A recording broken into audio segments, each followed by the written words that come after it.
Hi, this is Andy Seeley with Creatively Disruptive, and we are on another episode of a family business.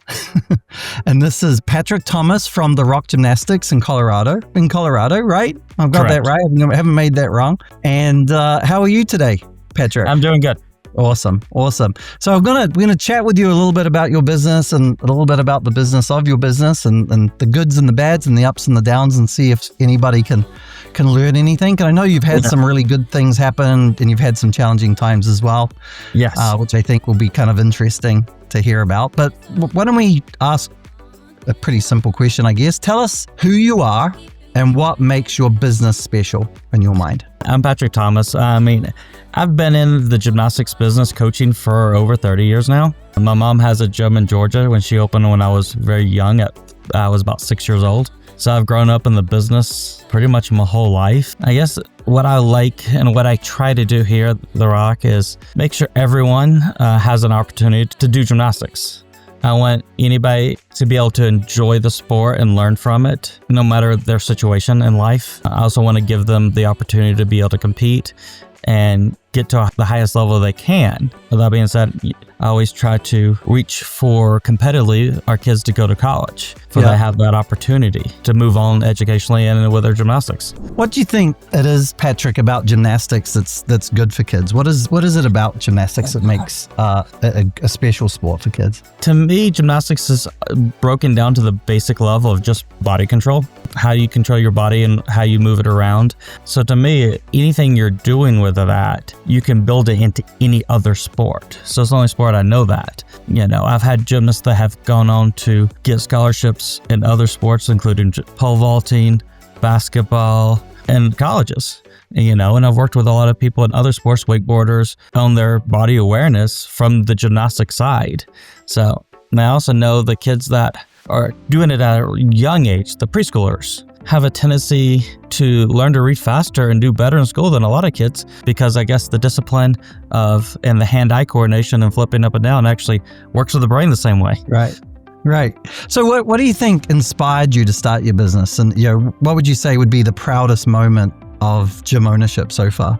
I've always liked within the sport watching the kids gain new skills and learning that they can do a lot more than they thought they could when they get those new skills. Even just the basic skills like doing a cartwheel, they get so excited when they've never had a chance to do that, all the way to the big skills when you get kids flipping Yurchenkos, getting ready for college, and so excited for these skills that they see on TV that they can actually do, and that progression from the young age all the way up to that college level is exciting. And to me, that's the most rewarding, seeing that whole progression within them. I get how that could be a real proud moment for you too, that you're part of that, right? Yes. So, like saying that, you've helped these customers and so forth. And I mean, I guess the customers is both the kids that get to go to college and their parents that get to save some money on college. What do you think your customers would say they love most about your business? Probably that we're more family friendly. We know everybody. Our front desk people, our coaches, they know all the kids, they know their parents. It's a very family environment. We wanted to keep relaxed. We want them to have fun and be able to learn and be safe all at the same time. Awesome. What do you think is the single biggest move that you've made that made the biggest difference in your success, Patrick? Really? Adding up stuff has actually probably been working with y'all, being able to get our name out there a whole lot more. As I said, when we started, we were in between a couple gyms that have been there for 30, 40 years, and they had the name recognition because they'd been there, Right. And for us to get out of the community and people learning us is usually very much word of mouth.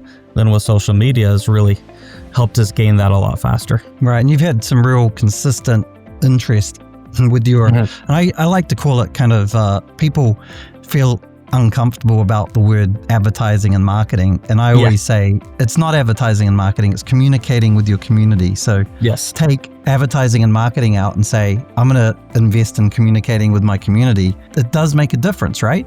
It really does. Being in the part of the community here is good for us and for the community, I feel like. Yep, I think so too. Before working with us, what was it that you were struggling with or unsure about? What was going on that was which was difficult, I guess? Getting the community to know who we are and where we're at. That's always, it was always the big struggle, finding us, really, and about us. Yeah, because you've obviously your location between two big competitors that have been there for a long, long time. I've always wondered this, it is not uncommon that gyms are just down the road from another competitor. Yes. It happens so often, right? And I guess it's because it's finding that space. And so oftentimes the space is kind of like in a certain area of a town or whatever, like the industrial park or whatever it is. So what do you think surprised you most once you started working with Creatively Disruptive and working with us?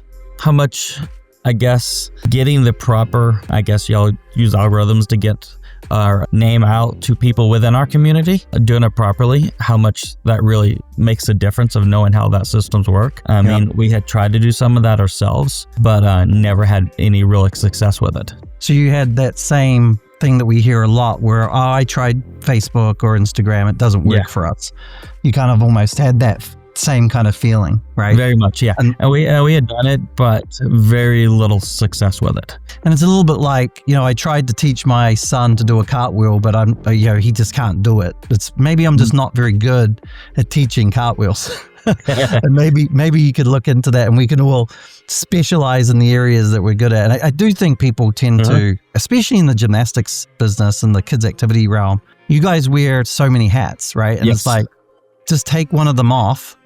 In fact, try to take a lot of them off. A lot of the business owners, especially the really successful gym owners that I've ever spoken to, the thing that they've said that made the biggest difference between financial success as a business and a gym is when they decided that they were a business owner first and a coach second or maybe distant third. But they got very serious about their business, and that means taking hats off. In reality, and putting the best people in place. Talking about things specifically, what do you think, or how do you think working with Creatively Disruptive changed your business, even from a just day-to-day standpoint? By adding the more students, it gave me that opportunity to hire more coaches, hire a front desk person. That way I could have people do other things. That way I can focus on more of the business itself instead of just everything, a little bit of it all. Instead of wearing 25 hats, you're now just wearing 17. Correct. So what would you say to someone who is thinking about doing a revenue growth session with us? It's kind of what we call our first call that we ever have with a company is a revenue growth session to see kind of what they need to grow. Yes. What would you say to them when they're thinking about doing that? Definitely do it. It has been one of the biggest things for me. I wish I had done it much earlier when I first opened. The sooner you can get in there, the sooner you can actually help your business, and when you help your business, you help your clientele as well. Right. I guess it's a little bit like, when do you want to start making money? Correct. Today or tomorrow? Here's a couple of fun little questions for you. So if your business were an animal, what would it be and why? Oh, good one. I guess just because of what we do, it'd be closer to a monkey, because everybody's everywhere, all over the place, all the time. You're jumping around, you're swinging around. Everybody's moving all over the place. I'll tell you, I've done 4 of these before you, and 3 of the 4 are monkeys. Yep, I believe it. You're all a bunch of monkeys in this business. Yeah, I mean, that's what I always think about, tell the gyms they're swinging around like monkeys, so. Exactly. Hey, and monkeys always seem pretty happy too, don't they? Yes, they do. What's one behind-the-scenes moment that makes you and your team laugh every time you think about it? I'm not sure. Right off. Yeah, really. No. Is there been any moments that have just made you crack up? I mean, it's just, I guess the things that come up are usually with the kids the most, and what they come up with, the way they're saying. I guess it makes me think of the old TV show back in, the 70s, what kids say the darndest things. Right. You never know what they're going to say, the little ones and the older ones, all, and what they come up with. So we're always laughing, I guess, about what they're telling us, and the different stories they come up with. I've always thought what would make it kind of a fun ad would be just asking questions to the kids. Yes. On your team or whatever, and just seeing what comes out of their mouths and put that into a little ad and put that out there. Yes. Because I think you're right. I mean, some of the stuff that kids say is just hilarious. And there's usually some kind of like just a little hint of wisdom behind it as well. Because there's nothing coating their thoughts. They haven't been tainted by anything. No, you definitely learn stuff a lot from what they say, and you think about things differently as they tell it.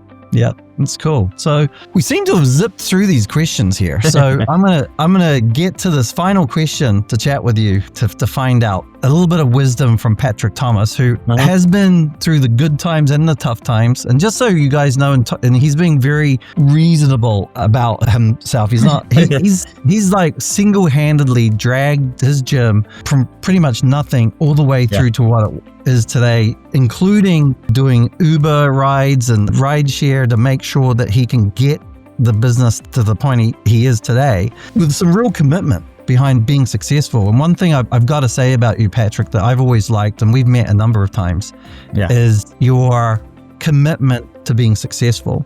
And one of the things I've seen over the years, and this is not just kids activity centers, this is any business, is the people that decide they're going to be successful and they will not fail typically are successful, right? Because falling over on your face, having difficult periods, being stressed out, that's kind of part of being a business owner, unfortunately. It really is.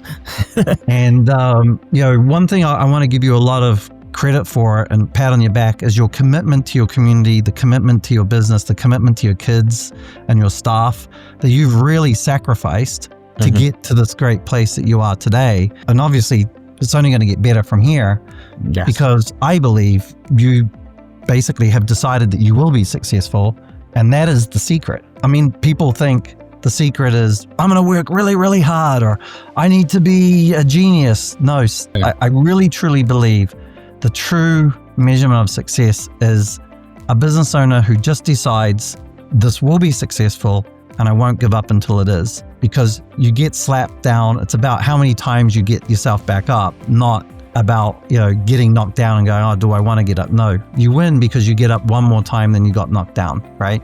Correct. Do you have any thoughts on that, or should we just leave it there? No, I definitely agree there. It's like, no matter what, the things have to be done. You just, as an owner, you just got to make sure you just go do them. It's the idea of you don't give up. You just keep moving one step in front of the other at all times, and you just keep going and knowing that you just got to go. Then it will eventually get to where you want to be, but you just got to keep going. You just don't give up. There's no choice there to me. Yeah. And surrounding yourself with good people, it seems to me that you've definitely, like, you've probably made like all of us, you probably made your good decisions, and sometimes you've looked at it and go, oh, I wish I didn't make that decision or whatever. But I think you've slowly started to build a team of people that you trust around you that are experts in different areas and help you get to where you want to be. That mixed with never giving up is a really good mixture. It's like I always say that business is not a solo sport. It's a collective, right? Yes. It's no one can be successful purely by themselves, unless you're kind of like a solo singer or something. But even then, they've got managers and they've got managers, producers, everything, all sorts of stuff. So, building that team, I think you've done a really good job of, and I'm sure you probably feel like you haven't finished, but putting a team together, never giving up, never surrendering. It's a little bit Churchillian, like Winston Churchill. I'll call you Patrick Churchill from Rock Gymnastics. But with that, getting a bit silly there, let's finish off with this question that I have that maybe you can give some wisdom or some thoughts to anybody that's listening or watching. But what's one thing you believe small business owners should be thinking about but probably aren't? Just as many different things you're going to have to be able to do. I mean, between the cleaning, working with customers, customer service, the phone calls, all your book work, taxes, all that, there's always going to be something to do, and you got to know that you have to be able to put that time in to get everything done and keep doing it to be able to grow a business.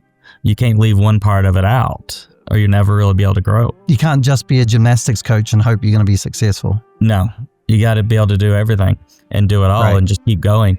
And I would say if that's overwhelming to anybody that's listening to that, you've got to at least know everything. You got to know something about it so you can check and balance and make sure that you have teammates. I personally am at the stage now where I try to find people that are way better than me at each of the different things that I don't really have. I'm not a big lover of taxes and accounting and bookkeeping and like paperwork and insurance and legal stuff. That's not my thing. What I try to do is I try to get really, really good people in those places that can do a really good job far quicker than I can. And I just let them do their thing. But I need to know enough to ask the questions about it. Correct. Right. Well, that's it, Patrick. Thank you for joining us. It's been a quick 20 minutes, I guess, of interesting conversation. It's been really good catching up with you, and I hope to talk to you soon. Yeah, sounds good. Thank you.